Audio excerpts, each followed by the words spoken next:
Welcome to the Thrive Mindset Podcast, where manifesting your dreams isn't magic, it's momentum.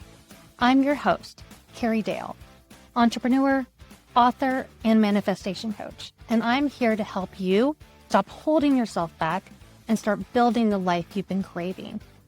Each week, I'll share real stories, practical tools, and powerful mindset shifts to help you reframe the negative, embrace gratitude, and take aligned action toward your goals.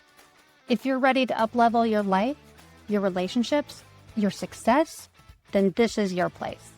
Let's dive in.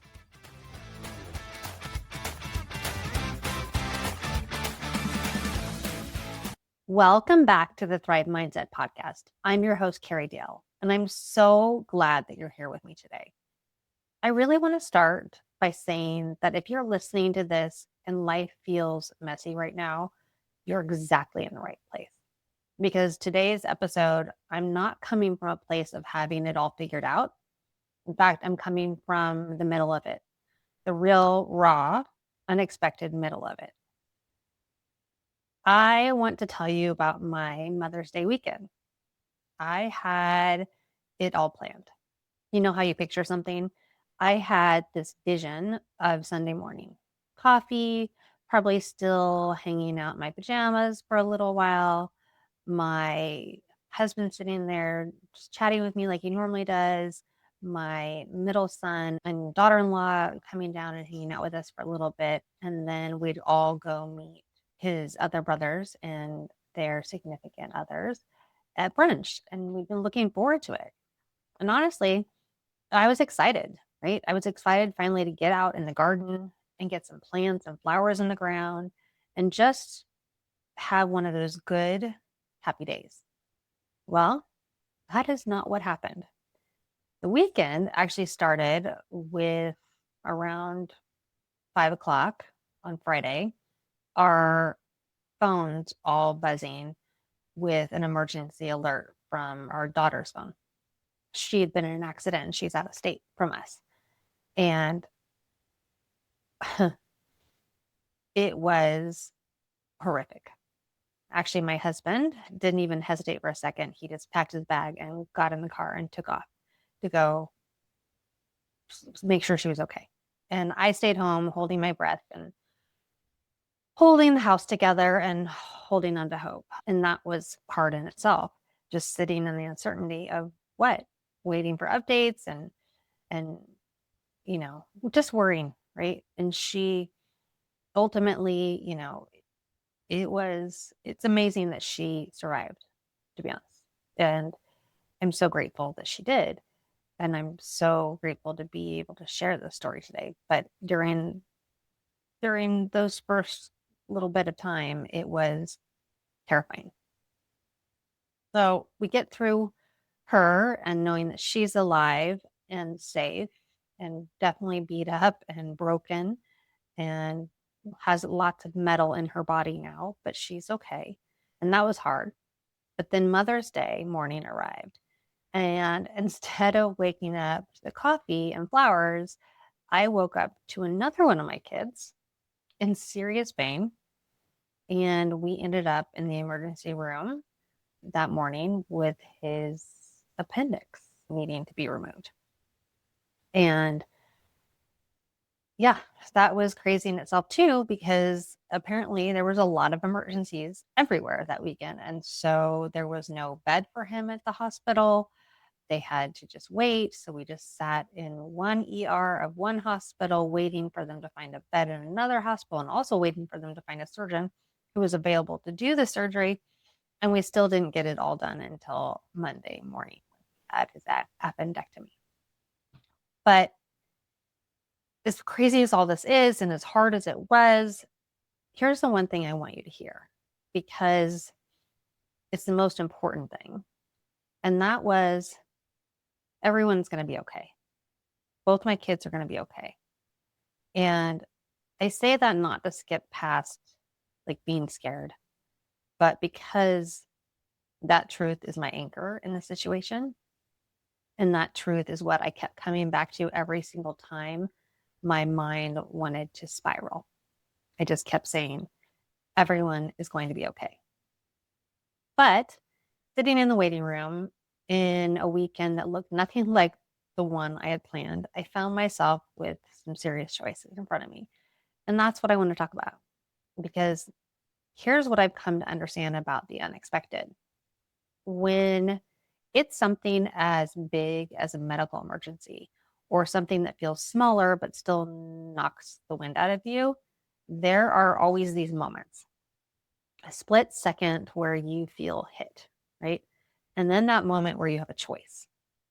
And you can either let the fear spiral, you can let the disappointment turn into resentment, you can start the mental math of everything that went wrong and everything you missed and everything that isn't how it should be. And honestly, that spiral is so easy to fall into. It feels almost natural to do it because when things go sideways, your nervous system wants to go into reaction mode. But the other choice you can make is to just stop and take a breath. And I don't mean that in a seriously dismissive way. I'm not saying that just a breath and everything will be fine. I'm saying that the breath is the pause. It's that tiny space between what just happened and how you choose to respond. In that pause, you get to decide who you want to be in that moment. Do you want to be the version of you that's white knuckling it through that day and counting all the things that didn't happen? Or do you want to be the version of me that finds the one real, true thing to hold on to? For me, in that waiting room, the true thing was that we're all together. My family was showing up for each other. We were choosing love in the middle of chaos. And that's not nothing. That's actually everything. You know, the boys set aside their frustrations with their sister on things. Everyone showed up just to love on her and make sure that she was going to be okay. Then the boys, in their own way, were teasing their younger brother for having a stomach ache and ruining Mother's Day, but it was all in good fun, right? It was just everyone being loving and fun together.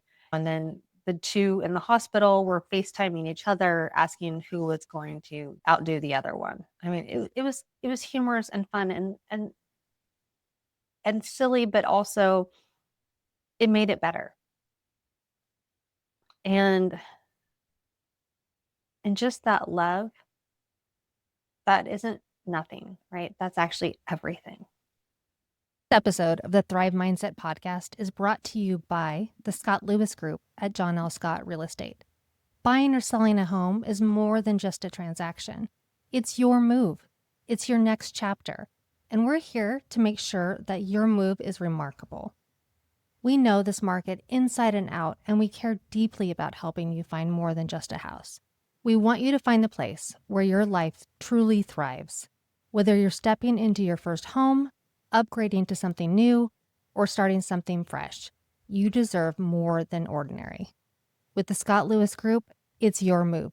Let's make it remarkable. I also want to talk about gratitude for a minute because I think it gets misunderstood sometimes. Gratitude is not pretending everything is fine when it isn't. It's not slapping like a positive spin on a scary situation and calling it done. That's not gratitude. That's avoidance. And we're not here for that.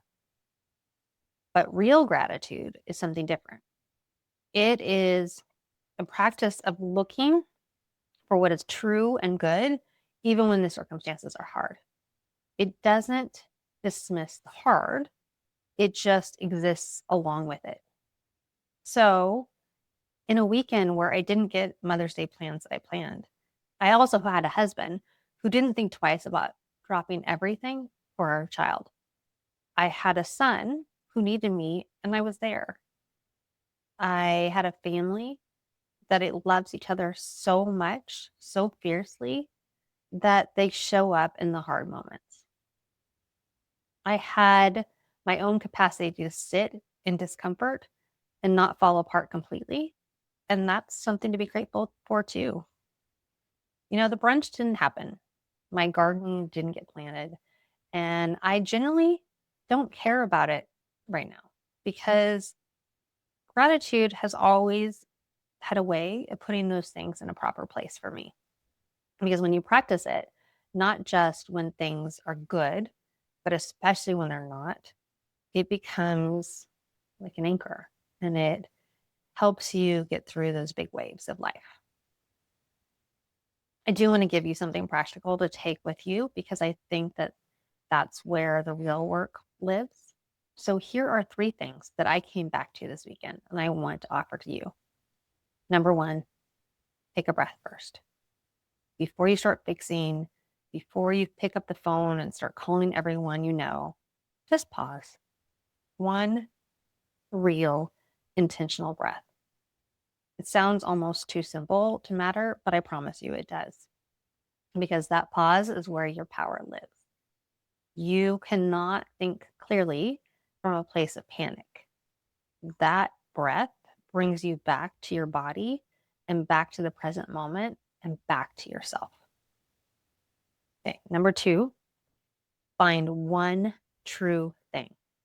Not a list, not a whole gratitude journal entry if you don't have it in you. Just 1 true thing, something real that is good right now, even if everything around you is hard.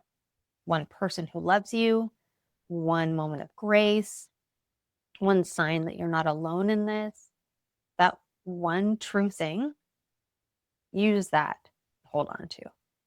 And you don't have to figure it all out. You just have to have 1 positive thing. Give yourself permission to feel it and then keep moving. You don't have to be okay all the time. You don't have to hold it together perfectly. You are allowed to be disappointed. You are allowed to grieve the plans that didn't happen. You're allowed to sit in a waiting room and feel scared. Feel it. Let yourself be human. And then when you're ready, choose to take the next right step. Not the perfect step, just the next step. That is what got me through this weekend and the unexpected. And it was not by avoiding it, by moving through it with as much grace and gratitude as I could gather. We spend a lot of time planning our lives, building routines, setting intentions, creating the vision for how things are going to go. And I believe in all of that. I do. Intentional living is everything to me. But there's also so much that we can't simply control. And when the uncontrollable does show up, it has a way of stripping back everything to what's real, to what actually matters. It's not the brunch. It's not the garden. It's not the perfectly planned holiday or the picture perfect day, right? It's love. It's showing up. It's patience with yourself and the people around you. It's the phone call you make just to say, I'm thinking of you. It's sitting in that waiting room and holding someone's hand. It's the husband who gets into his car without hesitation. It's the family that bends without breaking. That is the life. That is what we are building. And when we do this mindset work, not a life where nothing goes wrong, a life where we know how to meet what comes with strength and grace and an open heart. So whatever you're doing today, whatever your week has handed you, I want you to know that you have everything you need to get through it. Take a breath, find the 1 true thing, and keep going. And I thank you for being here with me, even on the messy weeks. Actually, especially on the messy weeks. And until next time, just remember that I believe in you, and you can manifest the life of your dreams.